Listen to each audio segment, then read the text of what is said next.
आज का हमारा टॉपिक है magnetic effect of moving charge. और इस टॉपिक का ताल्लुक पिछले लेक्चर से है, जहां पर हमने दो क्वेश्चन रेज किए थे। एक क्वेश्चन तो ये था कि how many ways to reduce magnetic field, जिसे हमने देखा था कि दो तरीक़े हैं, जिसमें एक तरीक़ा तो बहुत कॉमन है और वो है परमानेंट मैग्नेट का, और दूसरा तरीक़ा ये था कि जब हम किसी चार्ज को मूव करवाएं।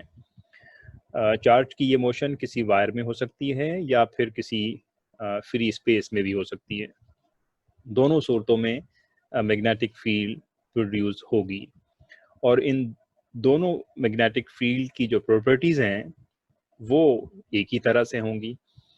और दूसरा क्वेश्चन ये था कि अगर किसी मूविंग चार्ज की वजह से कोई मैग्नेटिक फील्ड प्रोड्यूस हो रही है तो फिर वो कैसे इफ़ेक्ट करेगी किसी चार्ज के ऊपर या किसी दूसरे परमानेंट मैग्नेट के ऊपर। तो आज हम यही देखना चाहते हैं कि मूविंग चार्ज की वजह से मैग्नेटिक फील्ड कैसे प्रोड्यूस होती है। लेकिन इससे पहले मैं आपको एक मुख्तसर सी हिस्ट्री में ले जाना चाहूँगा।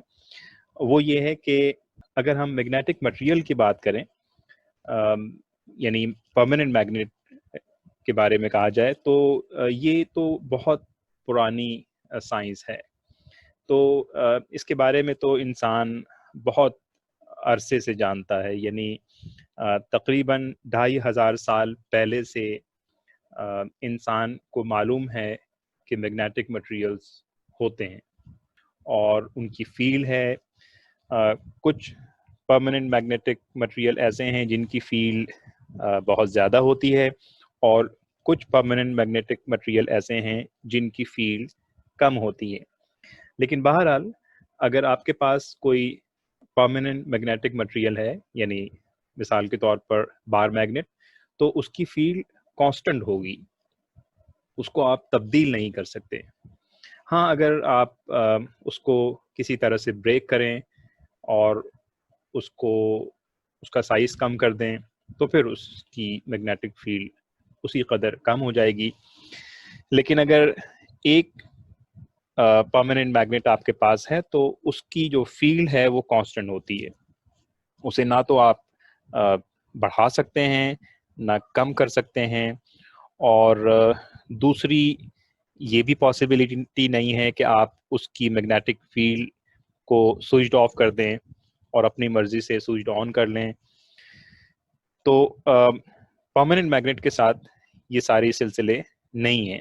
लेकिन इलेक्ट्रोमैग्नेट अगर आपके पास है तो फिर आपके पास बहुत ज़्यादा फ्रीडम है कि आप अपनी मर्जी से अपनी एप्लीकेशंस और अपनी ज़रूरत के मुताबिक मैग्नेटिक फील्ड प्रोड्यूस कर सकते हैं, और उस मैग्नेटिक फील्ड को आप जब चाहें स्विच ऑफ कर सकते हैं और जब चाहें स्विच ऑन कर सकते हैं।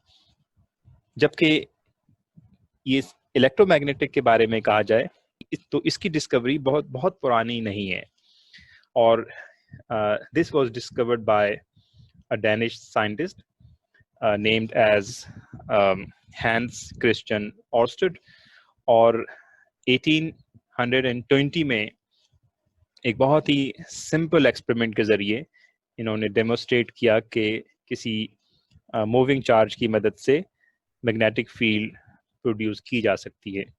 अगरचे कि ये एक्सपेरिमेंट बहुत सादा है, लेकिन इससे हासिल होने वाला रिज़ल्ट बहुत ही गैर मामूली है।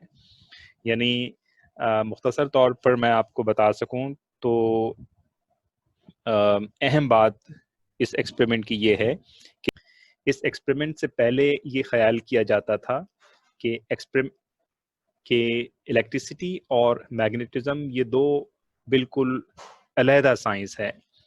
लेकिन इस एक्सपेरिमेंट के बाद ये बात कंफर्म हुई कि देयर इज़ अ रिलेशन और connection between electricity and magnetism, क्योंकि इलेक्ट्रोमैग्नेट की वजह से जो मैग्नेटिक फील्ड है वो भी इलेक्ट्रिक चार्ज की वजह से है, और इलेक्ट्रोस्टैटिक फील्ड तो आपको मालूम है कि वो इलेक्ट्रिक चार्ज की वजह से ही होती है। तो आने वाले वक्तों में हम इनकी कनेक्टिविटी के बारे में भी डिटेल से डिस्कस करेंगे, लेकिन ये बात आप जान लीजिए कि ये जो ऑस्टेड एक्सपेरिमेंट है, that was a fundamental startup to understand that how one can relate or connect the two different sciences, uh, electricity and magnetism. तो चलिए सबसे पहले हम ऑस्टेड एक्सपेरिमेंट को पहले देख लेते हैं, और इसका एक एनिमेशन मेरे पास मौजूद है, वो मैं आप लोगों को दिखाता हूँ। This is a setup of Oersted experiment. ये एक एनिमेशन है। जाहिर है ये एग्जैक्टली वो सेटअप नहीं है जिस पर ऑस्टेड ने एक्सपेरिमेंट किया था, लेकिन आप इसे समझने के लिए इस्तेमाल कर सकते हैं। तो इस सेटअप में आपके पास ये जो डिवाइस नज़र आ रही है, दिस इज वोल्टेज सोर्स, यानी बैटरी है, और इसका ये जो टर्मिनल है ये नेगेटिव टर्मिनल है, और जो दूसरा टर्मिनल है वो पॉजिटिव टर्मिनल है। और इसमें ये प्लेट्स नज़र आ रही हैं जो आमतौर से बैटरी के अंदर होती है, और बैटरी के दोनों टर्मिनल से आप एक वायर देख रहे हैं जो कि इस स्टैंड से होते हुए दूसरे स्टैंड से गुजरते हुए और उसके बाद बैटरी के दूसरे टर्मिनल की तरफ जा रही है। वायर का ये एंड चूंकि बैटरी से कनेक्ट नहीं है तो फिर जाहिर है इसमें कोई करंट मौजूद नहीं है, लेकिन जैसे ही आप इसे कनेक्ट करेंगे तो करंट फ्लो होना शुरू हो जाएगा। और जैसा कि मैंने कहा कि this is a positive terminal and that is a negative terminal, और यहाँ पे आपको जो पॉजिटिव चार्ज मूव होते हुए नजर आ रहे हैं, this corresponds to a conventional current. आप ये जानते हैं कि किसी सर्किट में जो करंट है वो दो तरह का हो सकता है। एक इलेक्ट्रॉनिक मॉडल है जिसमें इलेक्ट्रॉन की डायरेक्शन से उसको रिप्रेजेंट करते हैं, और दूसरा कन्वेंशनल करंट है जिसमें आप ये अज्यूम करते हैं कि positive charge is moving in a circuit. तो अब चूंकि इलेक्ट्रॉन और पॉजिटिव चार्ज दोनों की पोलैरिटी में फ़र्क है, तो अगर इलेक्ट्रॉन की मोशन को आप कंसिडर करेंगे तो वो तो फिर ज़ाहिर है from positive to negative and onward this circuit होगा। और अगर कन्वेंशनल करंट की बात करेंगे तो कन्वेंशनल करंट की डायरेक्शन जो है वो इस सर्किट में फ्रॉम दिस पॉजिटिव एंड, अगर आप ये कर्सर देख रहे हैं, this is a positive and, conventional current में जो पॉजिटिव चार्ज है वो इस पॉजिटिव टर्मिनल से होता हुआ इस वायर से इस डायरेक्शन में मूव करेगा, और उसके बाद फिर वो इस नेगेटिव टर्मिनल में दाखिल हो जाएगा।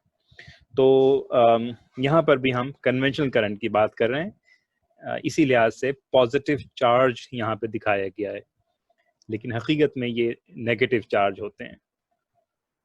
तो अब हो क्या रहा है, आपके पास अगर एक कंपास हो, और आप ये जानते हैं कि compass is a device to measure the direction of the magnetic field, और इस कंपास की ख़ास बात ये होती है कि इसमें जो निडल नज़र आ रही है, this is the needle made by a magnetic material, और इसे एक बहुत ही सेंसिटिव फ्रिक्शनलेस पॉइंट के साथ इसके सेंटर में फिक्स किया जाता है, और इसका फ़ायदा ये होता है कि बहुत ही स्मॉल मैग्नेटिक फील्ड में जब आप इसे प्लेस करते हैं तो फिर इसके अंदर डिफ्लेक्शन होती है, और उस डिफ्लेक्शन से आप उस मैग्नेटिक फील्ड की डायरेक्शन मालूम कर सकते हैं। तो अब अगर इस करंट कैरिंग वायर से कुछ दूर ये कंपास मौजूद है तो फिर जाहिर है उसकी निडल में किसी भी डायरेक्शन में कोई डिफ्लेक्शन नहीं होगा। और आप ये जानते हैं कि कंपास के अंदर जो निडल है वो उसकी जो डायरेक्शन है इन जनरल वो from south to north point करती है, और इस पॉइंटिंग की वजह बनती है अर्थ की जो मैग्नेटिक फील्ड है। इन जनरल जब भी आप किसी कंपास को, किसी फ्री स्टैंडिंग कंपास को किसी ऐसी जगह प्लेस करेंगे जहाँ पर मैग्नेटिक फील्ड नहीं है, तो उसकी डायरेक्शन यही होगी, और इसकी वजह होती है अर्थ की जो ग्रेविटेशनल फील्ड है। आप ये जानते हैं कि earth is consider as a magnetic material, और उसके अराउंड उसकी वेसिनिटी में मैग्नेटिक फील्ड होती है।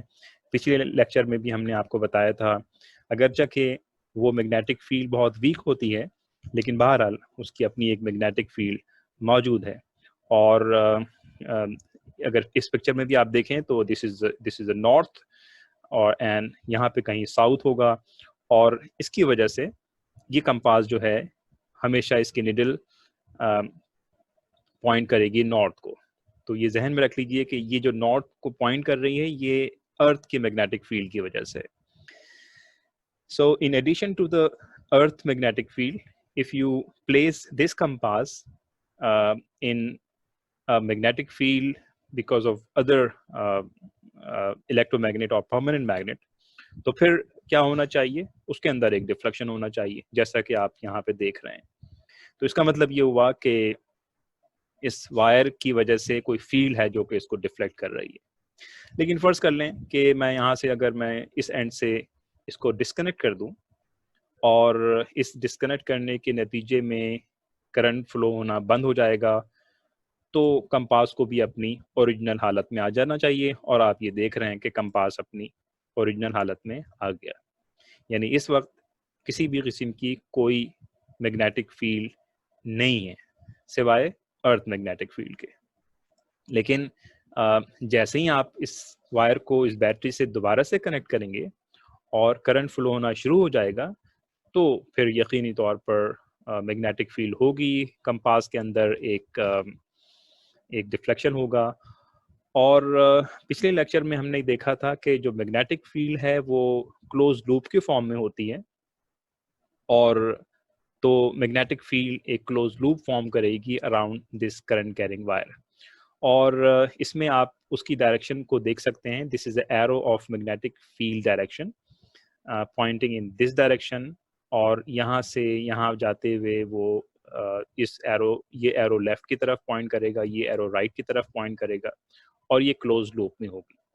और इसकी डायरेक्शन मालूम करने का एक बहुत ही सादा तरीका ये है कि आप राइट हैंड रूल इस्तेमाल कर सकते हैं, और उस राइट हैंड रूल की मदद से आप इस करंट कैरिंग वायर में उस मैग्नेटिक फील्ड की डायरेक्शन भी निकाल सकते हैं।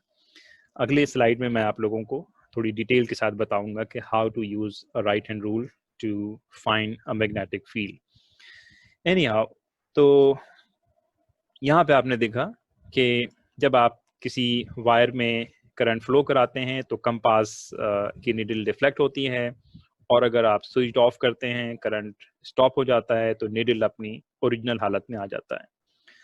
अब अगर मैं इसकी पोलैरिटी बदल दूं, फर्ज कर लें कि ये पॉजिटिव था, अब इसे मैं नेगेटिव कर दूं, और ये अब पॉजिटिव अगर हो जाए तो करंट की डायरेक्शन तब्दील हो जाएगी, और करंट की डायरेक्शन तब्दील होने की वजह से कंपास की निडल की डायरेक्शन को भी दूसरी सिम्त में डिफ्लेक्ट होना चाहिए।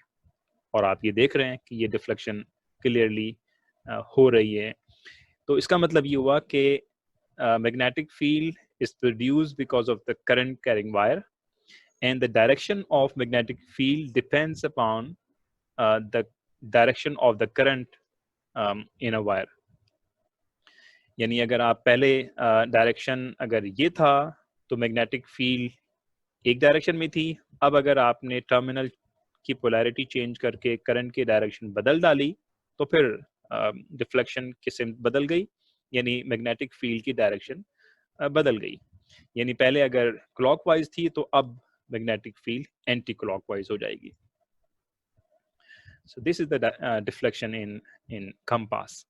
और अब अगर इसे कंपास को आप उठाकर यहाँ पे रखें, तो आप अगेन राइट हैंड रूल की मदद से इस मैग्नेटिक फील्ड की डायरेक्शन निकाल सकते हैं, because magnetic field is always in the form of loop around the current carrying wire. तो ये एक बहुत ही सिंपल एक्सपेरिमेंट है that has been done by the Oersted in 1820। और इस एक्सपेरिमेंट के बाद हमें ये पता चला कि in addition to the permanent magnet, we can also produce magnetic field because of the moving charge. So I hope you have cleared about the Oersted experiment. जैसा कि अभी हमने देखा कि फर्स्ट कर लीजिए कि दिस इज द वायर ए, और इस वायर में एक करंट फ्लो हो रहा है जिसकी वजह से मैग्नेटिक फील्ड प्रोड्यूस होगी। और इसकी अगर डायरेक्शन निकालना चाहें, दो पॉसिबिलिटी हो सकती है डायरेक्शन की, या तो क्लॉकवाइज होगी या फिर एंटी क्लॉकवाइज होगी। यानी मैग्नेटिक फील्ड जो है चूंकि लूप में होता है, इस लिहाज से हम ये कह सकते हैं कि मैग्नेटिक फील्ड की जो डायरेक्शन है वो या तो ये वाली होगी या फिर अदर वे अराउंड होगी। अब अगर इसकी डायरेक्शन आप निकालना चाहें तो इसका बहुत ही सिंपल तरीका ये है कि आप अपने राइट हैंड का इस्तेमाल कर सकते हैं। और अगर आप इस वक्त इस वीडियो को पॉज कीजिए और अपने राइट हैंड के थंब को इस करंट के साथ अलाइन कीजिए, और अगर आप कर चुके हैं तो फिर आपकी जो 4 फिंगर्स हैं उसे आप रोटेट करेंगे। तो जब आप उसे रोटेट करेंगे तो फिर आप जो डायरेक्शन आपको मिलेगी, that is the direction of magnetic field around this current carrying wire, और उसकी डायरेक्शन को इस तरह से होना चाहिए। मैं यहाँ पर अगर आपके लिए बनाऊं,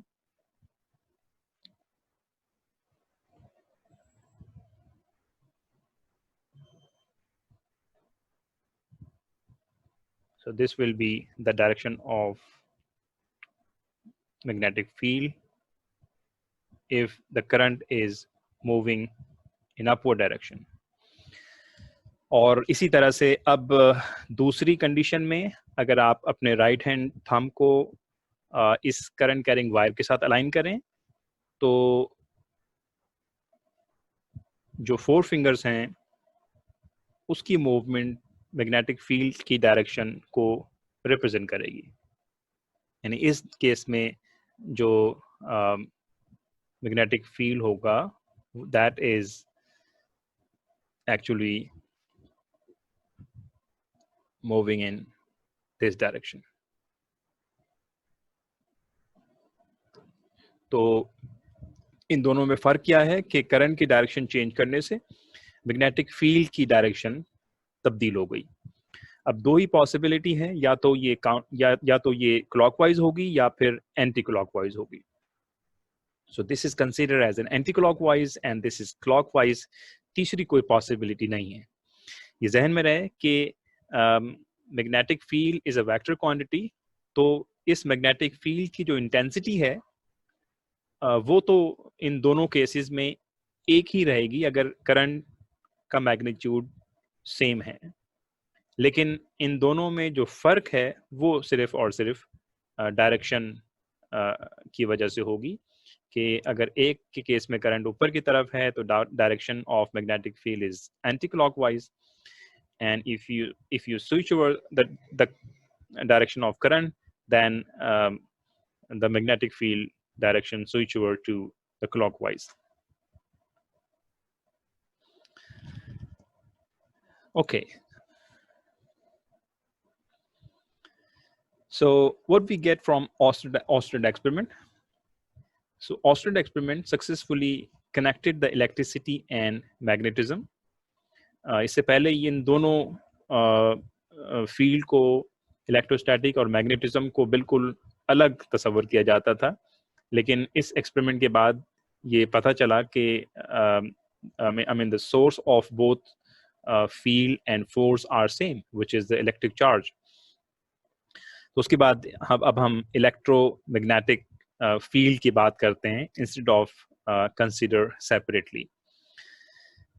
Align a straight wire with the compass points to the earth magnetic north. When current is present, the needle deflects perpendicular to the wire, as you seen in this case.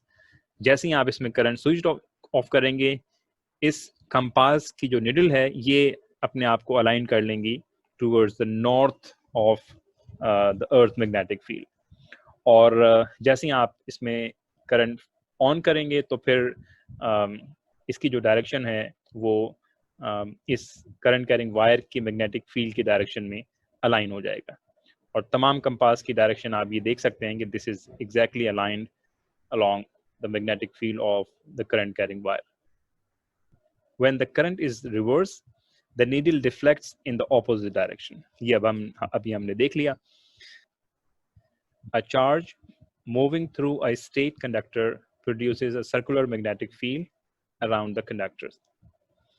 Compass की बजाय अगर आप किसी cardboard से current carrying wire को आप through करें और इस कार्डबोर्ड पर स्मॉल आयरन पार्टिकल्स प्लेस कर दें, तो तमाम के तमाम जो आयरन के पार्टिकल्स हैं, because iron is a magnetic material, magnetic field में वो अपने आप को अलाइन करते हैं, तो फिर मैग्नेटिक फील्ड की डायरेक्शन में तमाम के तमाम पार्टिकल एक सर्कुलर शेप में आ जाएंगे। सो this is confirm that the current carrying wire produces a magnetic field around this wire. This is a way to find the direction of the magnetic field. To determine the direction of the magnetic field around a state current carrying conductor, use the right hand rule. और यहाँ पे आप ये देख सकते हैं, जैसा कि मैंने कहा कि अगर करंट कैरिंग वायर को आप इस तरह से अपने हाथ में पकड़ें कि करंट की डायरेक्शन में आप अपनी थंब की डायरेक्शन को अलाइन कर लें, और उसके बाद जब आपकी 4 फिंगर्स की जो डायरेक्शन है, that direction consider as the direction of magnetic field.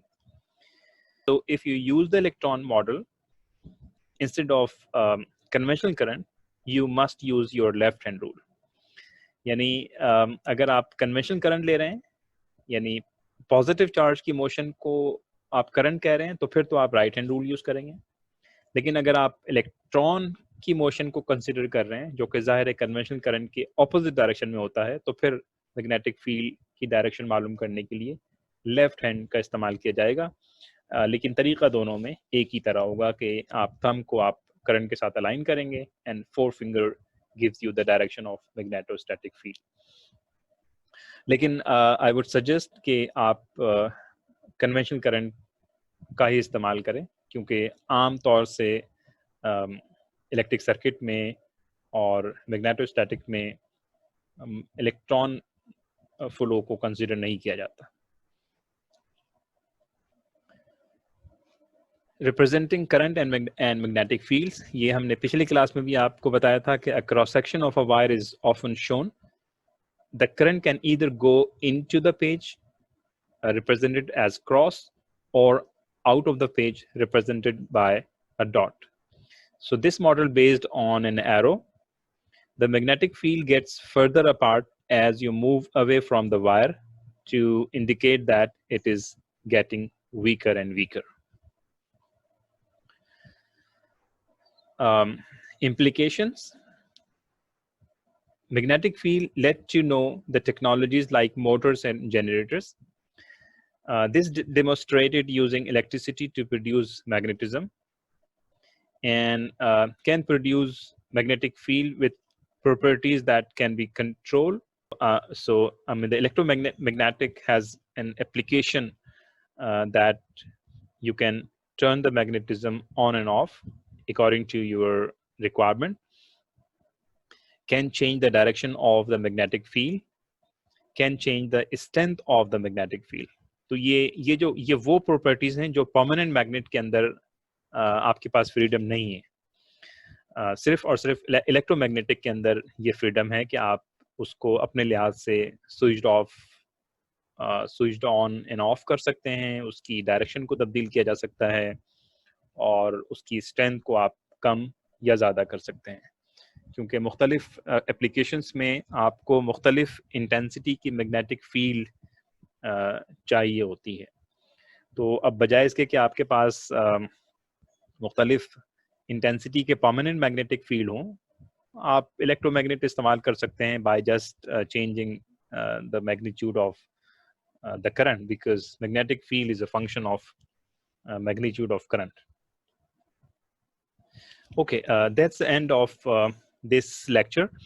Next lecture में हम electromagnets की को different symmetries में इस्तेमाल करते हुए उसकी फील्ड इंटेंसिटी को कैलकुलेट करने की कोशिश करेंगे, और इसमें जो सबसे अहम और बिल्कुल बुनियादी कानून है which is the Biot-Savart law, उसका इस्तेमाल करेंगे।